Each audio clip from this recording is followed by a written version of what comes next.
Today I am at the International Boat Building College in Lowestoft, and they very kindly got in touch and offered me some free boat building training.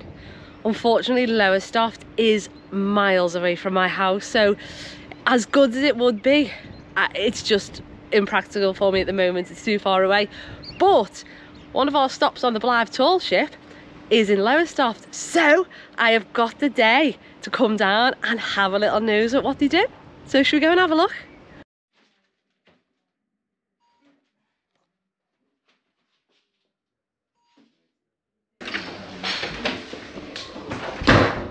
So I'm quite privileged. They've just said to me, just go and roam and be free and go and have a look at what you want to look at. So let's go inside.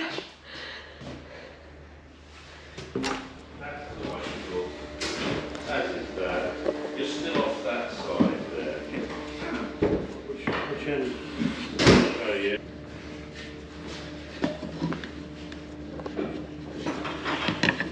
What are you making? Well, I'm just making the tray, which will, or the sides of the tray, which will ultimately go inside the tool chest. That's the tool chest. Wow. And these are the rails on which the tray will run. Left and right, so it's not taking up the full size. Can you make me one? It's gorgeous, absolutely gorgeous. What wood is it made out of? This is Sapele mahogany. Sapele. So it's an African mahogany and some lovely marine ply. So how long has it taken you to build this? Officially, this is a 25-day project. Wow. Maybe a little more than that so far. I love it. Yeah, it's great. You really can see enjoyable. the craftsmanship that you've put into it.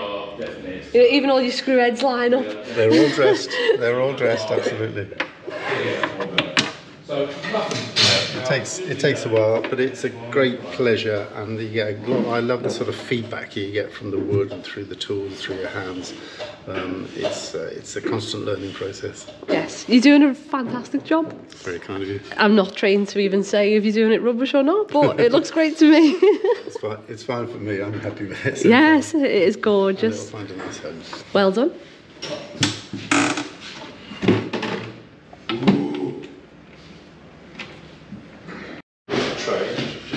So once Eric's finished and it's all varnished up, it should look like this.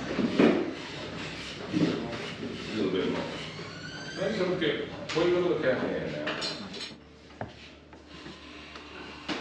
Do you want to find? Welcome to IBTC Joinery section. This is where everyone starts their training.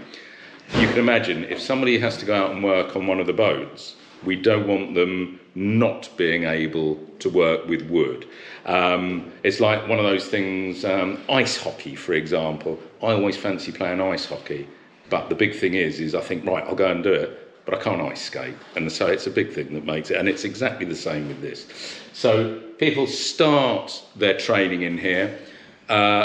We look at between 12 and 15 weeks. We say 12 weeks, but it often goes a little bit over that. And people start right from basics.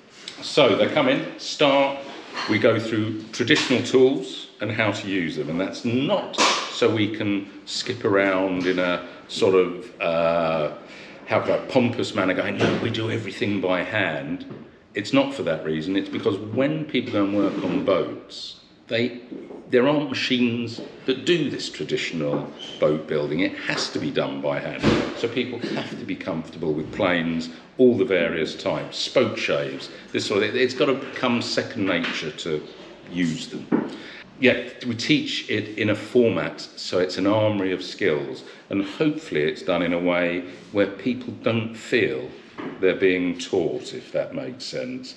So people come, they do things, and it is 90% practical, and it is just a deal of repetition and different practical exercises that put different elements of joinery on show.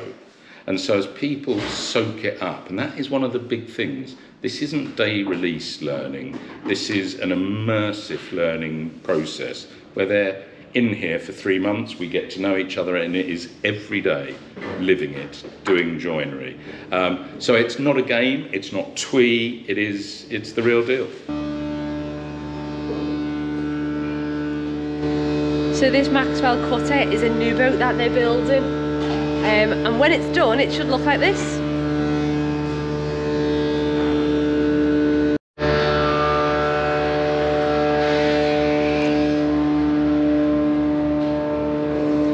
The lines on this boat are just absolutely beautiful.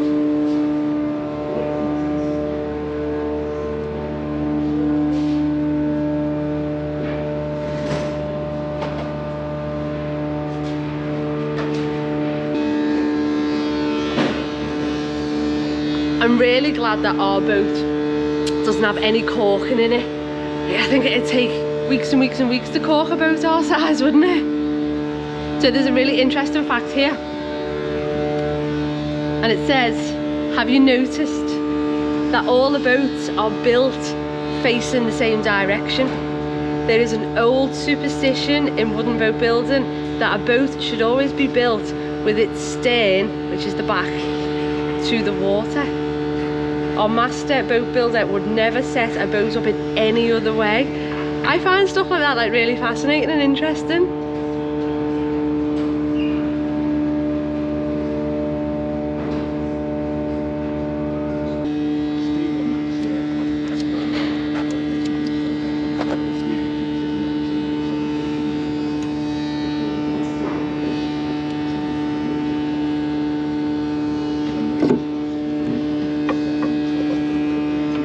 Should I tell him he needs something more than sticky tape? It's boat builder's masking tape. So what is it you're doing? Making a wet locker. So in here you'll have mud weight, you'll have lines and warps. On this side you'll have rond anchors and some other bits. I don't know where else to put. But this whole bit will get wet. So you'll have stuff that will let water go through, but will be strong enough so you can stand on it and that sort of stuff. Do you want me to teach you something? What's that? How do you do your copper nails and rows? How do we do them? Well, do them by hand. Do them by hand. Do you want to cheat? Yeah. You get a Milwaukee palm nailer. Right. And you fit your rove tools in them perfect. So instead of you hammering loads inside, it's literally and it's done. It is when you've got a 72-foot long boat. Yeah. The frames are every 6 inches. And they've got about 30 nails in each one. Yeah. It speeds our job up. Yeah, right. So like on a commercial sort of like, you know. That would be good. Obviously you've got to learn to do it with a hammer. Yeah. But if you were doing loads, spend £100 on a Milwaukee palm nailer.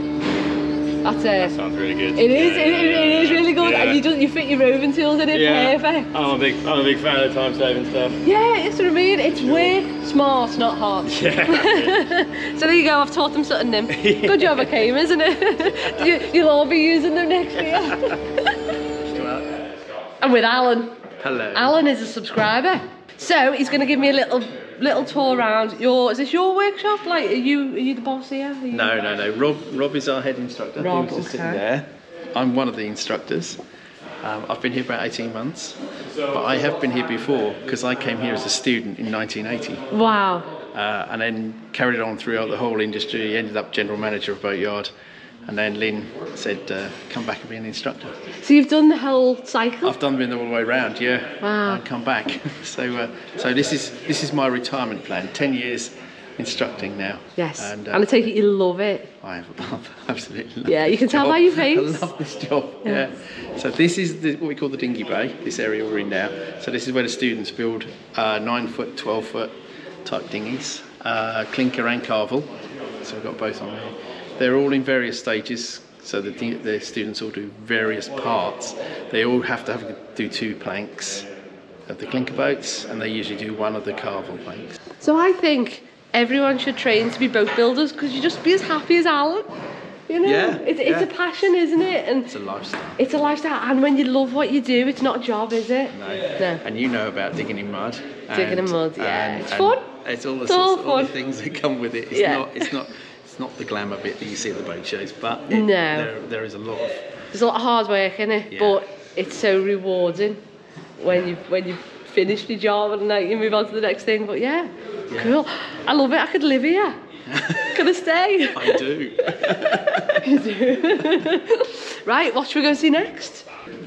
This is Popeye. This is one of the carvels that the students have been building. This is going to become a little workboat for the college eventually. So is this, I'm learning, is this carvel? This is carvel. Yeah, go me. So this is where the planks are edge on edge, and clinker are where they overlap. Yeah. Okay, so these have cork in between and are seamed up afterwards. And this is an American design.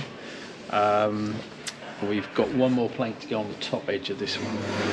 That'll be finished, and then we will start fitting it out.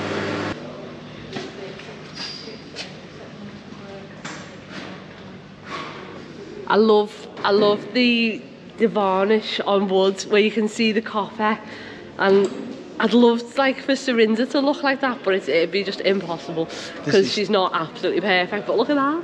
But this is not, Serinda's not really Designed like this. Yeah. This is more Thames, isn't it? Thames Yeah. and Broads, whereas you're more seagoing. So yeah. Your white paintwork will reflect that. Yeah. You've got a brand new folk boat being built.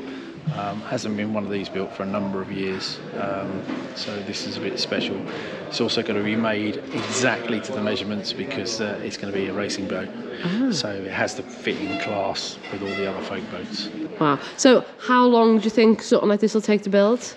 I should imagine this is probably another 2-year project for most of us. They're very slow projects here because Training. It's all to do with training. It's not to do with how fast we can get boats out the door. Slightly different to a boatyard in that respect. But yeah, this is going to be quite a long project. So if you want to get involved with coming down and actually building some proper boats, sign up for a course. If you were any closer, I'd be in every day, but then poor Serinda will get neglected. So this is our machine shop. This is where we teach all the students how to use the big machines. This is where they don't get to just touch these machines in the first 14 weeks of their course. Then they have a 2 to 3 day course on using the machines, and they have to prove to us that they can use them safely. And then we're checking them throughout the whole of the time they're here that they are still using them properly, not getting too familiar with them. So surfacer here, this is where they put wood over the top, planer.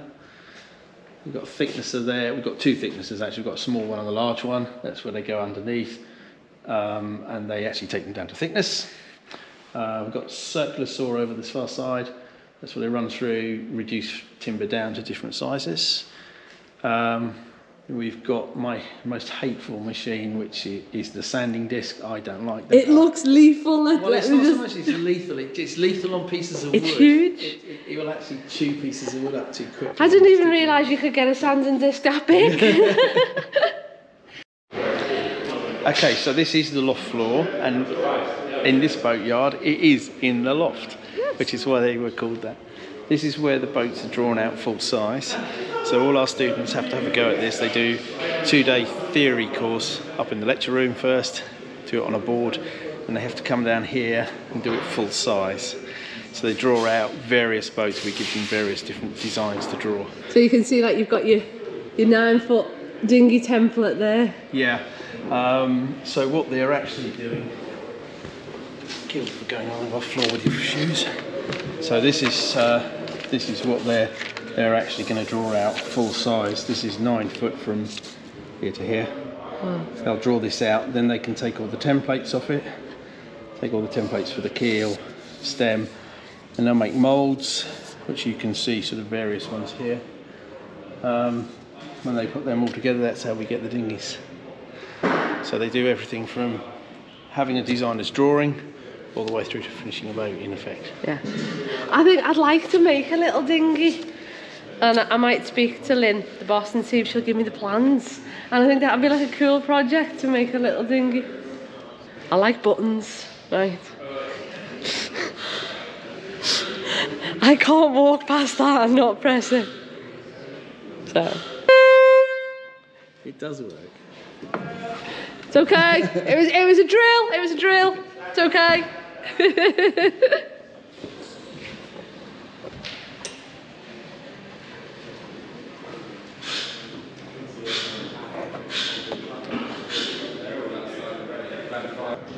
What a fantastic place. Do you know, if I didn't have Surinder and obviously kids and a lovely husband, I'd just pack everything in and move down here and be a boat builder. But also, you don't have to be young. Anyone at any age can come and sign up for a course. You know, whether you do want to start a new career, you know, whether you're young and you're starting out your career path, or whether you're older and you want to start a new career path, a place like this is where you've got to be if you want to be in the boat building industry. It just blows my mind, and I want to stay, but unfortunately I've got to leave and get back to the tall ship. So thank you so much to the International Boat Building College in Lowestoft for having me. I've had a fantastic day. So see you later.